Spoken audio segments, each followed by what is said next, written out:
पिछले एपिसोड में आपने देखा कि ऐश और उसके फ्रेंड स्टेडियम में पहुंचने के लिए लेट हो जाते हैं, बट अभी भी स्क्रीन पर मैचअप्स लगे हुए थे, जिससे ऐश को पता चलता है कि उसका first Pokemon league opponent Shin होने वाला है। शिन भी बिल्कुल ऐश की तरह लेट होता है और दोनों काफी ज्यादा टाइम बाद जाकर मिलते हैं। दोनों ही पोकेमॉन ट्रेनर्स एक दूसरे को बेस्ट ऑफ लक कहते हैं एंड इसके बाद रात में ऐश को रियलाइज होता है कि वो नॉर्मल से कम ट्रेनिंग कर रहा है, इसीलिए वो रात में ही ट्रेनिंग करने लग जाता है। पर तभी ऐश का शाइनी म्यूटू पोकेबॉल के अंदर चले जाता है और वहाँ पर एक अजीब सा पोकेमॉन आता है जो कि लेजेंडरी की तरह दिख रहा था और फिर चले जाता है। अब आगे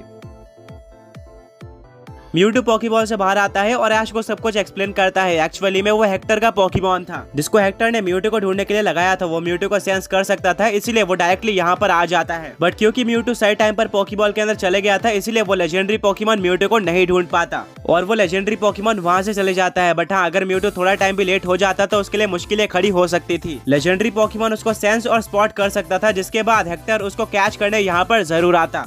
एंड हाँ, वो लेजेंडरी पोकेमॉन सुपर स्ट्रॉन्ग भी है, वो अकेले ऐश को टक्कर देने की पावर रखता है। बट फिलहाल के लिए ऐश और म्यूटू पूरी तरह से सेफ होते हैं और ट्रेनिंग कंटिन्यू करते हैं। ऐश के सारे पोकेमॉन बहुत ज्यादा जोश में होते हैं, जबकि वो रात में ट्रेनिंग कर रहे थे, जिससे पता चलता है कि ऐश के पोकेमॉन्स कितने ज्यादा एक्साइटेड है पोकेमॉन लीग के लिए एंड उन्होंने अपना बेस्ट पोकेमॉन लीग के लिए बचा कर रखा है। पूरी रात ट्रेनिंग करने के बाद सुबह हो जाती है। ब्रॉक, मिस्टी, सईना उठते हैं और वो ये देखकर शॉक हो जाते हैं कि आसपास में कहीं पर भी ऐश नहीं होता है। बिना किसी टाइम वेस्ट के वो बाहर निकलते हैं और देखने को मिलता है कि ऐश अपने सारे पोकेमॉन्स के साथ ट्रेनिंग कर रहा होता है। सईना बोलते हैं कि ऐश, आज तुम इतना सुबह सुबह ट्रेनिंग कैसे कर रहे हो? ऐश बोलता है कि मैंने पूरी रात ट्रेनिंग करी है, मैं अपोनेंट को कोई भी चांस नहीं देना चाहता जीतने का। अगले 3 दिन ऐश इसी तरह से ट्रेनिंग करता है, साथ में वो पोकेमॉन क्विज और पोकेमॉन कैचिंग की भी ट्रेनिंग करता है। वो पूरी तरह से प्रिपेयर्ड होता है पोकेमॉन लीग के लिए और फाइनली वो दिन आ जाता है जब पोकेमॉन लीग होने वाली थी। ऐश और उसके फ्रेंड्स दोबारा से लेट हो जाते हैं और जब वो पोकेमॉन स्टेडियम में एंटर करते हैं तो देखने को मिलता है कि पोकेमॉन बैटल्स ऑलरेडी स्टार्ट हो चुकी है। पोकेमॉन ट्रेनर्स ने फाइट करना स्टार्ट कर दिया है। ऐश पूरी तरह से पैनिक कर जाता है, पर तभी पीछे से एक आवाज आती है। सभी लोग मुड़कर देखते हैं और देखने को मिलता है कि वहाँ पर और कोई नहीं बल्कि शिन होता है, जो कि दोबारा से लेट हो गया था और ये भी एक काफी बड़ा कोइंसिडेंस था। ऐश और शिन दोनों ही मिलते हैं। शिन बोलता है कि ऐश, तुम यहाँ पर क्या कर रहे हो? क्या हमारी बैटल एंड हो चुकी है? क्या तुम्हें विनर डिक्लेयर कर दिया गया है? ऐश बोलता है कि नहीं, मैं भी अभी यहाँ पर पहुंचा हूँ और लेट हो चुका हूँ। ये सुनकर शिन हंसने लगता है और बोलता है कि हम दोनों दोबारा से लेट हो गए हैं, और वो भी साथ में। ऐश और शिन मिलकर स्टेडियम में एंटर करते हैं और पता चलता है कि ये सिर्फ और सिर्फ फर्स्ट बैटल थी। टूर्नामेंट अभी स्टार्ट हुआ था और कुछ ही टाइम में ऐश और शिन की बैटल स्टार्ट होने वाली थी, बट उससे पहले उनको वेट करना होगा। ऐश और शिन सारे बैटल्स को एंजॉय करते हैं। ऐश ये भी नोटिस करता है कि न्यू पोकेमॉन लीग किस तरह से हो रही है और यहाँ पर हमें कैसे परफॉर्म करना पड़ेगा। ब्रॉक बोलता है कि ऐश, क्या तुमने नोटिस किया कि यहाँ पर काफी सारे स्ट्रॉन्ग पोकेमॉन ट्रेनर्स ने पार्टिसिपेट किया है, जो कि बैटलिंग राउंड में अपोनेंट को इजीली डिफीट कर दे रहे हैं, बट अगले 2 राउंड में वो हार जा रहे हैं और एलिमिनेट हो चुके हैं, जो कि एक काफी ज्यादा सरप्राइजिंग चीज है। तुम्हें संभल कर रहना होगा। ऐश बोलता है कि हाँ ब्रॉक, मैंने भी नोटिस किया, बट मैं इस बार बहुत ज्यादा कॉन्फिडेंट हूँ। मैंने पोकेमॉन बैटलिंग, क्विज और पोकेमॉन कैचिंग तीनों पर ध्यान दिया है। कुछ पोकेमॉन बैटल्स पूरी तरह से वन साइडेड होती है, कुछ पोकेमॉन बैटल्स बहुत ही ज्यादा इंटेंस होती है। ये बता पाना मुश्किल था कि बैटल में कौन जीतने वाला है। कुल मिलाकर एट्रो लीग काफी ज्यादा औसम तरीके से स्टार्ट हुई थी। ऐश अपने फर्स्ट बैटल के लिए नर्वस भी होता है, क्योंकि एक ब्रांड न्यू रीजन था एंड ऐश को नहीं पता था कि वो किस तरह से परफॉर्म करने वाला है। तभी शिन वहाँ पर आता है और बोलता है कि ऐश, रेडी हो जाओ, नेक्स्ट हमारी ही बैटल होने वाली है। ऐश बोलता है क्या सच में? शिन रिप्लाई करता है कि हाँ, मैंने ऑफिशियल से पूछा है और हमें टाइम पर स्टेडियम में पहुंचना होगा। ब्रॉक, मिस्टी, सईना ऐश को अपने फर्स्ट पोकेमॉन लीग बैटल के गुड लक बोलते हैं और ऐश बैटल फील्ड में पहुंच जाता है। बैटल से पहले शिन और ऐश हाथ मिलाते हैं और वादा करते हैं कि ये बैटल याद रखने लायक होने वाली है। दोनों ही बैटल फील्ड के अपोजिट साइड में चले जाते हैं। कमेंटेटर बोलता है कि अब नेक्स्ट बैटल होने जा रही है शिन और ऐश कैचम के बीच में। सबसे पहले बैटलिंग राउंड होने वाला है, जहां पर दोनों ही पोकेमॉन ट्रेनर्स 3-3 पोकेमॉन का यूज करेंगे। इसमें फेनोमेना यूज करना अलाउड है और जो पोकेमॉन ट्रेनर अपोनेंट के 3 पोकेमॉन्स को पहले डिफीट करता है वो विनर बन जाएगा। सबसे पहले ऐश अपने पोकेमॉन को बाहर निकालने वाला है। अब बैल को स्टार्ट किया जाए। ऐश ने पहले से ही सोच कर रखा था कि वो किस पोकेमॉन का यूज करेगा। वो अपने पोकेबॉल को बाहर निकालता है। सईना ब्रॉक से पूछती है कि क्या तुम्हें पता है कि ऐश कौन से पोकेमॉन का यूज करेगा? ब्रॉक बोलता है कि नहीं, सरप्राइजिंगली ऐश ने मेरे साथ डिस्कस नहीं किया था कि वो पोकेमॉन लीग में कौन से पोकेमॉन का यूज करने वाला है। अब ये पूरी तरह से उसका फैसला होने वाला है कि वो कौन से पोकेमॉन को चूज करेगा। सभी लोग वेट कर रहे होते हैं ये जानने के लिए कि ऐश किस पोकेमॉन का यूज करने वाला है।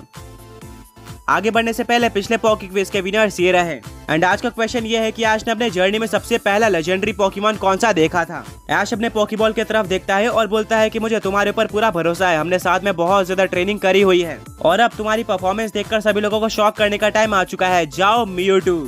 शाइनी म्यूटू बैटलफील्ड में आ जाता है, जिसको देखकर सारी ऑडियंस पूरी तरह से शॉक्ड हो जाती है। उन्होंने ऐसा कोई पोकेमॉन कभी भी नहीं देखा था। कमेंटेटर बोलता है कि ऐश ने अपने सबसे पहले पोकेमॉन की तरह ही एक काफी ज्यादा यूनिक पोकेमॉन को यूज किया है। ये अनबिलीवेबल है। देखते हैं कि इस पोकेमॉन ने अपने अंदर कितनी ज्यादा शक्ति छुपा कर रखी हुई है। सैना बोलते हैं क्या हमने तो काफी टाइम तक डिस्कस किया था कि ऐश म्यूटो को यूज करेगा या फिर नहीं, बट ऐश के प्लान्स कुछ अलग ही थे। वो बिना डरे म्यूटो को अपने सबसे पहले बैटल में ही सबसे पहले पोकेमॉन की तरह यूज कर रहा है। ब्रॉक बोलता है बिल्कुल ऐश के कॉन्फिडेंस की दाद देनी होगी। शिन बोलता है कि वाह तुम्हारे पास तो बहुत ज्यादा अमेजिंग पोकेमॉन्स हैं।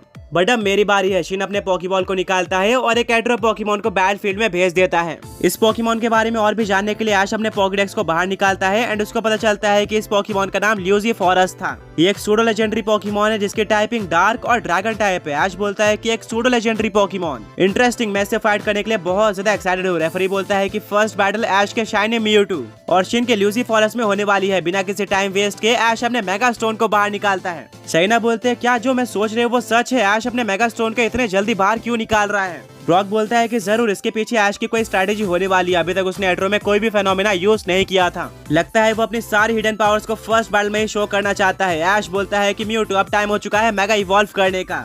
अभी मेगा इवॉल्व म्यूटू ग्लो करना स्टार्ट कर देता है और फाइनली मेगा इवॉल्व हो जाता है मेगा म्यूटू एक्स में। दूसरी तरफ ऑडियंस को कोई भी अंदाजा नहीं था कि ये कौन सा फेनोमेना है। कमेंटेटर बोलता है कि ऐश ने अभी एक मिस्टीरियस फॉर्म का यूज किया है। जरूर ऐश को स्पेशल पोकेमॉन ट्रेयर है और यहाँ पर शिन को बचकर रहना होगा। शिन बोलता है वाह ऐश तुमने काफी सारी चीजें छुपा कर रखी थी, बट मेरा ल्यूजीफोरस पोकेमॉन भी वीक नहीं है एंड मैं हमेशा से ऐसे यूनिक और स्ट्रॉन्ग पोकेमॉन ट्रेयर से बैटल करना चाहता था। अभी ल्यूजीफोरस डार्क पल्स अटैक का यूज करो। मेगा म्यूटू एक्स अपने स्पीड का यूज करके इस अटैक को इजीली डॉज कर लेता है एंड अब यूज करता है क्लोज कॉम्बैट अटैक का।